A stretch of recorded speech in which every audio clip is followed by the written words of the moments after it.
The latest sports update today by Play 8 Channel. Sa kabila ng pag-ulan na naranasan sa Metro Manila ngayon, tuloy pa rin ang bakbakan ng tropang 5G, laban sa kupunan ng Beermen, para sa kanilang Game 6 sa PBA Philippine Cup Finals 2025.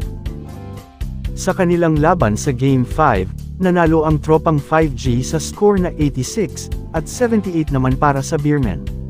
Ang panalo ay pinangunahan nila Brandon Ganuelas-Rosser, Kelly Williams, at Almond Voso-Tros.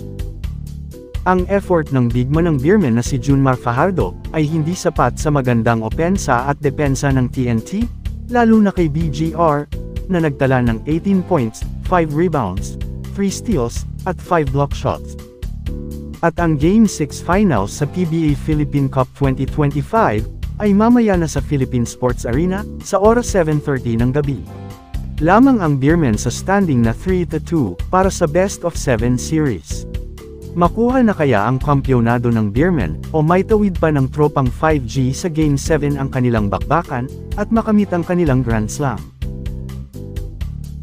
At sa boxing, si Pacman Manny Pacquiao ay parang nakulangan sa laban nila Mario Barrios noong nakaraang mga araw. At sa sobrang high energy pa rin ng ating pambansang kamao, naglaro siya ng basketball kasama ang kanyang kapamilya at mga kaibigan.